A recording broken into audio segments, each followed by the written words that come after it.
नमन गर्दै धरती मातालाई नमन गर्दै हामी पुनः केही मुद्राबाट मुक्तमा विदाको मान्ने यसमा हामी आरोहणलाई सम्झँदै मनमा भोग गर्दै नमन गर्दै हामी सम्पूर्ण अंशग्रहण गर्ने हाम्रा चेलीहरूको यो नृत्यलाई यहाँहरूले अवश्य स्वीकार्नु।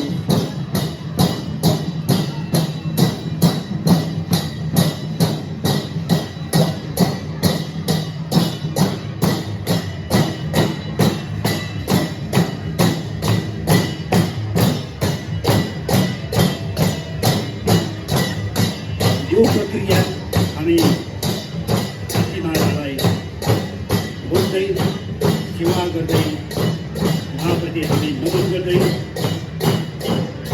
नमनको यो प्रक्रिया नृत्यधाराहरूलाई आभास दिँदछौँ।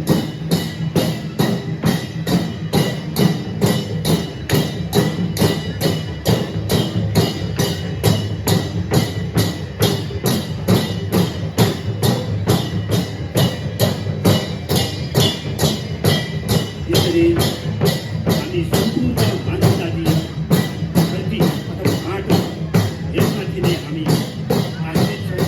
यही माटोले नै यही धरतीले नै तपाईँ हाम्रा आवास, तपाईँ हाम्रो भूपरि, तपाईँ हाम्रो खाद्य जुटाउने काम यही धरतीद्वारा नै हामीलाई दान गर्नुहुन्छ।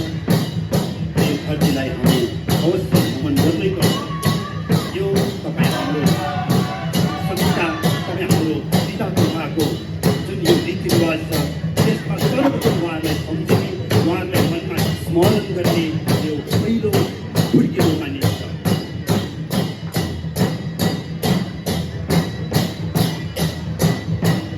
अब हामी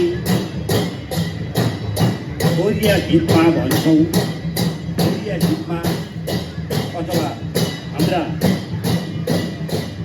पुर्खाहरू, हाम्रा पुर्खाहरूले खेतीपाती गरिरहने, खेतीपाती हामी मानव जीवनको सर्वप्रमुख आधार मानिन्छ र त्यही आधारलाई यहाँहरू समक्ष नृत्यको सहायताले आभास दिइरहेछौँ। र यस आभासलाई हामी साँच्चै नै हामी कोरिया गीतमा अथवा हेला कुवा अथवा हेला हेचा कुवा अथवा पहिलो खेती गर्ने यस पृथ्वीमा सर्वप्रथम खेतीपाती गर्ने हाम्रा पिता पुर्खाहरू, जसमा नाङ्गोमा अनि हाम्रा पिता पुर्खाले सर्वप्रथम यस धरतीमा विशेष गरी कुर्रे ढुकुरको काँडबाट निस्किएको जुन बिजन छरेर अनि यो धरतीलाई हरियाली बनाउने प्रक्रिया, यो धरतीलाई हामी साँच्चै